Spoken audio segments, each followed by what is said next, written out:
সুস্মিতার nest পরিবারে তোমাদের অনেক অনেক স্বাগত জানাই।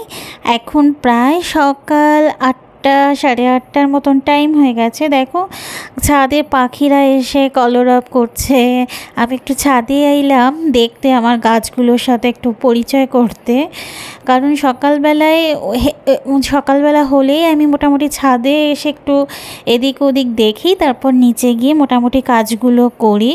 তবুও আমি ছাদে এসে দেখছি কাল বোধহয় ছাদে বাদর এসেছিলো, মানে হনুমান। এই দেখো বেগুনগুলো খেয়ে মানে ডাঁটিগুলো এখানে ফেলে রেখে চলে গেছে। গাছে এত বেগুন হয়েছে বছর, কিন্তু একটাও আমরা খাইনি, সব হনুমান এসে ছিঁড়ে নিয়ে চলে গেছে। আর এই তো গাছে আরও কটা বেগুন দেখছি ধরেছে, দেখা যাক এবার আবার কপালে আছে কি না, কিছু তো বলা যায় না কখন চলে আসে। এই তো ওপরে ছাদে গাছে জল দেওয়া হয়ে গেছে, পুজো হয়ে গেছে। ছাদটা দেখো মোটামুটি পুরো পরিষ্কার করে ফেলেছি। আগের ব্লগে দেখেছো খুব খুব ময়লা ছিল। আজকে তো মোটামুটি আজকে করেছি গতকাল, আজকে তোমাদের দেখাচ্ছি সাফ করেছি। ব্যাস এই কর্নারটা একটু বাকি আছে, নিহারিকার ভাঙা খেলনা পড়েছিল সেগুলোই আছে। কখনো সময় পেলে এই কর্নারটাও সাফ করব। আর এই যে তুলসী গাছের নিচে একটু দেশলাই কাঠি, এখানে যখন ধরাই এখানে ওই যে ফেলে রাখাটা হয়, এই জন্য ছড়িয়ে ছিটিয়ে আছে। চলো এই তো ছাদের কাজ মোটামুটি কমপ্লিট। আর এই যে এখানে মাটিগুলো যেগুলো গাছ শুকিয়ে গেছে, গাছ আর নেই, টবগুলো এভাবে খালি করে ফাঁকা করে মাটিগুলো ঢেলে এক কর্নারে রেখে দিয়েছি। আর এই তো সকাল হলেই দেখেছো রোদের কি তেজ হয়ে গেছে।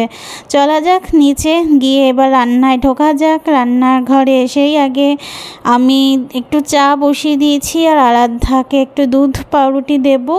ও সকাল হলে দুধ পাউরুটিটা সত্যি খুব পছন্দ করে। যখন স্কুল যেত তখনও স্কুলে যাওয়ার সময় খেয়ে যেত।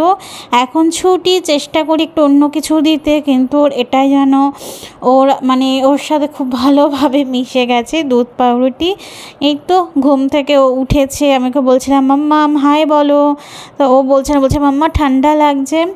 এখন একটু ঠান্ডা আছে, রাত্রিবেলা একটু ঠান্ডাটা খুব লাগে। আমরা এখনও পর্যন্ত কম্বল গায়ে দিয়েই শুই, এতটাই ঠান্ডা এখনও, কিন্তু সকালবেলা উঠলে সেরকম একটা লাগে না।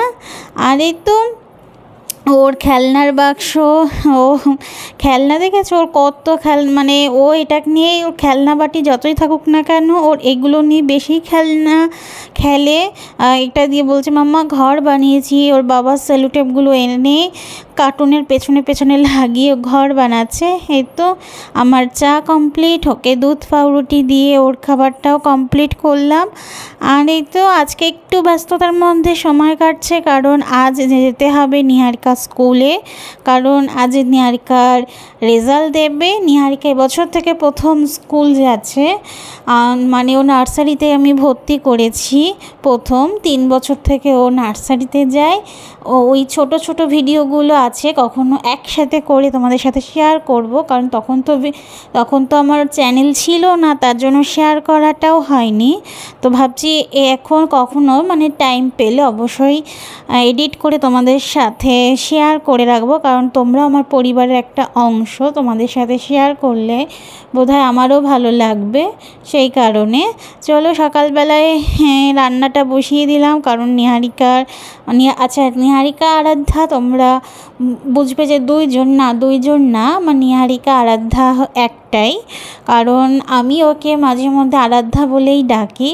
আর নিহারিকা স্কুল নেম বা অফিসিয়াল নেম বলতে পারো, সব জায়গায় নিহারিকা নামটা যে সবাই পরিচিত, কিন্তু আরাধ্যা নামে না খুব একটা। আরাধ্যা নামটা আমরা চাইতাম যে ওর আরাধ্যা নামটা রাখবো, এটা ওটা অনেক কিছু যখন শুরু হয় তখন অনেক কিছুই না ভাবা হয়, সেরকমই। তো আরাধ্যা নামটা বলে কেউ ওকে ডাকে না, তো আমার ইচ্ছে ছিল যে ওর আরাধ্যা নামটা রাখবো। আরাধ্যা নামের মিনিংটাও ভালো, হ্যাঁ নিহারিকা নামেরও মিনিং ভালো হিন্দির দিক থেকে।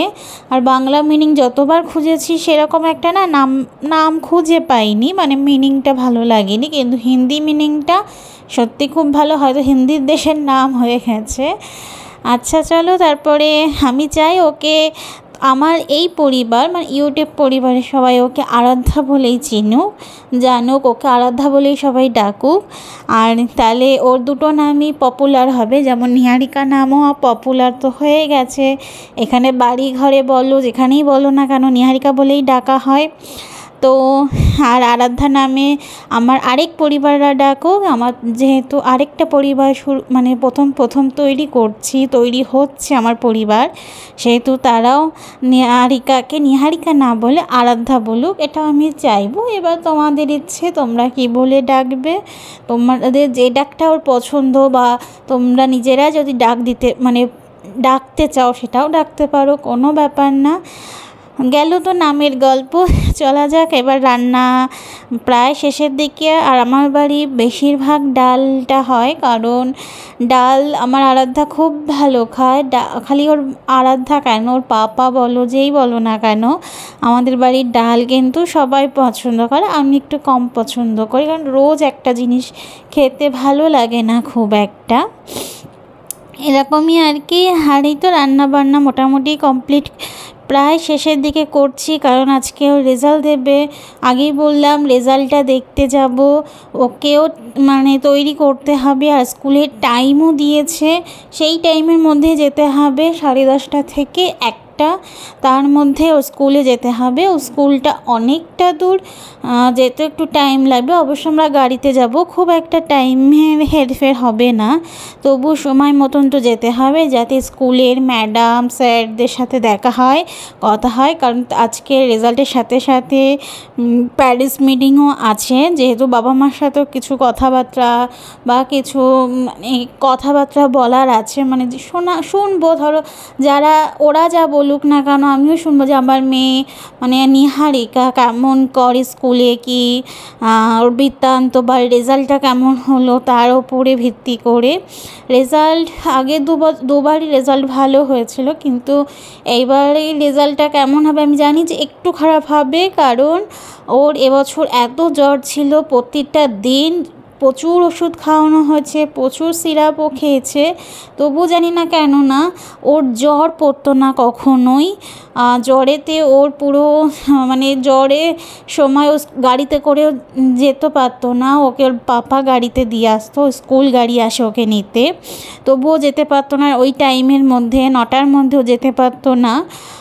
তো ওর বাবা পরে গিয়ে দিয়ে আসতো, যেহেতু পরীক্ষা ছিল 9:30 থেকে। এই তো ওকে তৈরি করিয়েছি, ও তো যাওয়ার জন্য পুরো তৈরি, যে মাম্মা আমার রেজাল্ট দেবে কী হবে। এটা হচ্ছে ওর স্কুল ড্রেস, এটা হচ্ছে ওর একদিনই পরে স্কুল ড্রেসটা, এটা বুধবারের স্কুল ড্রেস। ওর আরও একটা স্কুল ড্রেস আছে, ও তো যাওয়ার জন্য খুব খুশি, কারণ অনেক দিন স্কুল বন্ধ, তো প্রায় 2 সপ্তাহ মতন হয়ে গেছে স্কুল বন্ধ। চলো তো স্কুলে যাও, তবে ভিডিওটা এখানেই শেষ করছি, টাটা।